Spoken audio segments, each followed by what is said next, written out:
If you're on the fence about whether or not you should get a firearm for home defense or a firearm to concealed carry to protect yourself and your family while in public, this story that I'm going to talk about should convince you to do so. That's what we're going to talk about today. Let's get into it. One thing to consider, folks, is that if someone's trying to break into your home while you're there, while you're at home, what can you do? What would you do in that situation to stop them or to protect yourself and your family?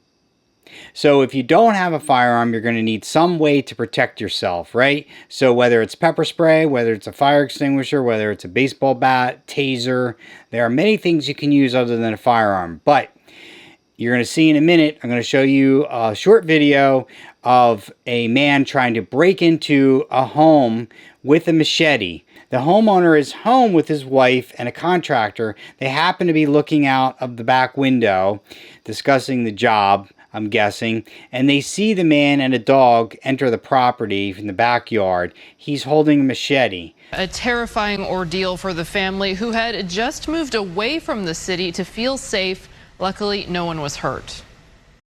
In video from Wednesday around 5 p.m., you see a man with a machete and a dog approaching a home in Liberty Hill near Bear Creek.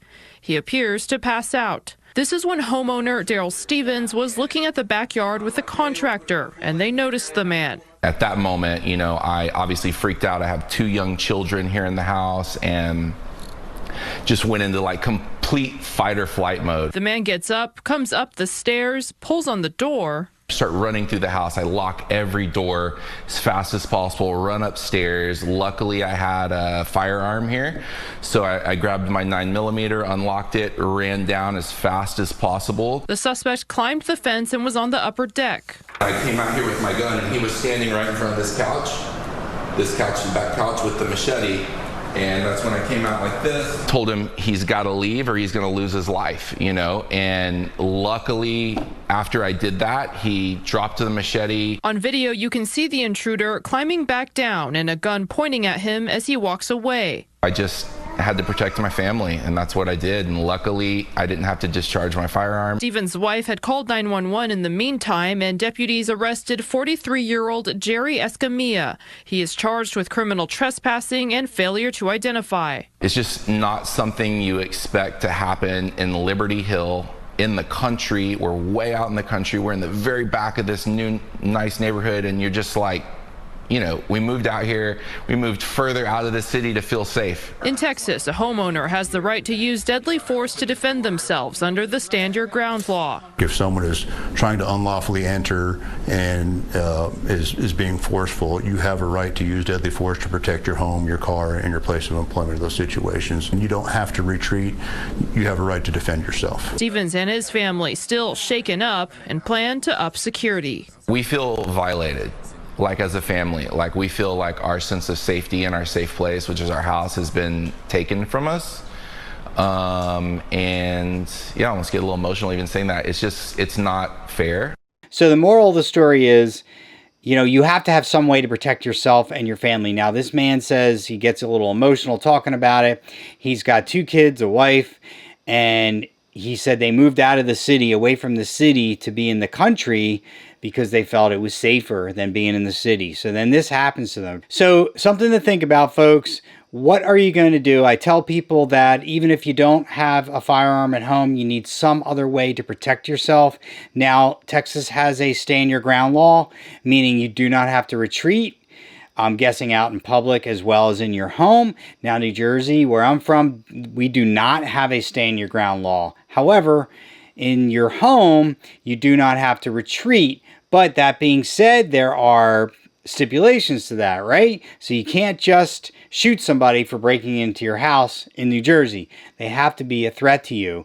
If you're thinking about it, and if you're thinking, well, what are the chances of a guy with a machete coming to my back door and trying to get into my house? Well, this family didn't think that chance was very high, right? Because they obviously moved out of the city thinking they'd be safer in the country, and then they're not in their house that long, and then this happens. He gets a little emotional talking about how his wife's there, his kids are there. He felt he really needed to protect them, and you know, my whole point in sharing this story with you folks is that it's something that you have to think about. And if you don't own a firearm, or even if you do own a firearm, but you're not really comfortable with it, maybe it's something that you got years ago and you shot it a couple times at the range, my advice to you would be to get more training, right? Or get some training if you haven't had any training. Because even though you may not need it, it may not be required by law.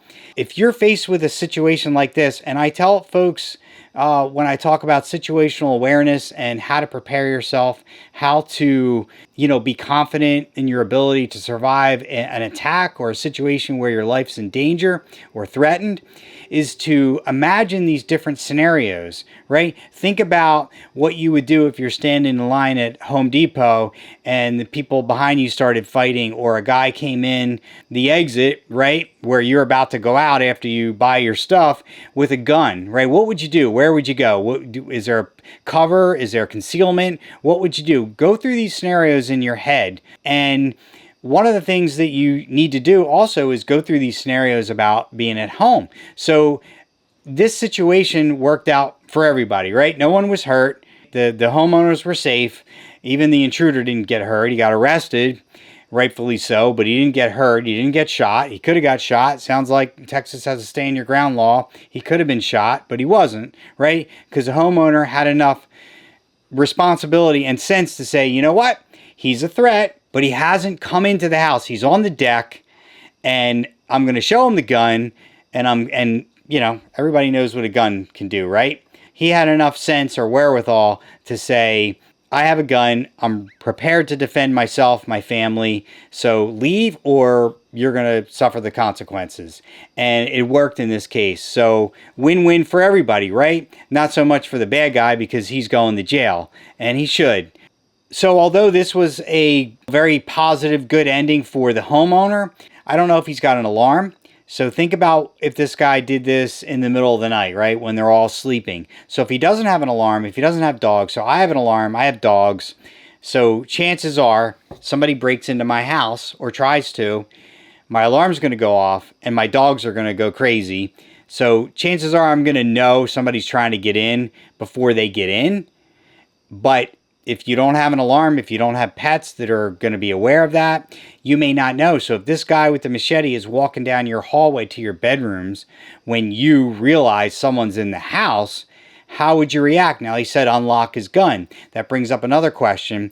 Where was it locked? Was it in his room, a safe in his room? Some people like to stage guns around the house. But if you have kids, you probably don't want to do that. Or if you do decide to do that, you're going to want to make sure that the kids cannot access those guns. Something to think about, folks. Maybe have pepper spray or pepper gel in addition to a firearm. That way, if you are caught off guard in the middle of the night and you don't have time to get to your gun that might be locked up, you have pepper spray or pepper gel or a taser, some type of conductive energy device that you can use that's by your bedside maybe, right? Something to think about, just other ways to defend yourself. So when you watch the video, you see that the man's on this deck. It's a pretty good sized deck. So the homeowner was able to open the door and still be far enough away that he's still in the house, he's still in the doorway, and he could shoot, he could back up, he could move to the left. I like to think about these scenarios that, okay, what if I didn't hear him, right? What if he actually got into the house? What if we weren't looking out the window and saw him approaching? What if we were in the front yard and this guy starts banging on the back door? We don't hear him because we're out talking with the contractor. He breaks in and now we come in the house and I'm standing there with a guy with a machete. So what would I do in that case? I like to go through these scenarios and think, what would I do, right? What if my kids are in the house? What if my kids are upstairs, right, in their rooms, and I go outside to get the mail or whatever, an Amazon package, and I wound up talking to the neighbor for 10 minutes. I come back in, and now I hear screaming, or I hear, you know, I see this guy going up the stairs, and he's got a machete. Think about what you would do in that situation, folks. If your answer is, I don't know, I guess I'd run up after him. Maybe you need to, you know, think more about, well, maybe I should get some pepper gel and hang it on the wall here. Hang some on the wall upstairs, hang some on the wall downstairs next to the fire extinguisher. Maybe I need to get a taser.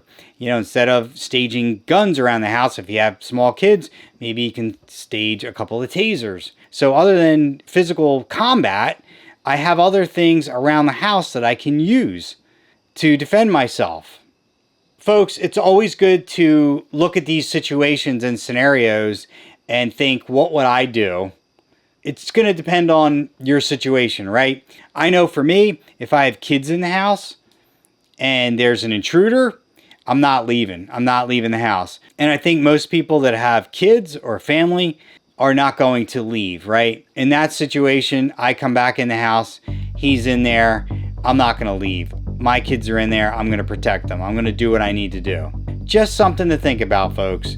And if you like this video, please hit that like button and share it with as many people as you think will benefit. And if you haven't subscribed, please consider doing so. Hit that notification bell so you know when we release new video. Thanks for watching, take care, and stay safe.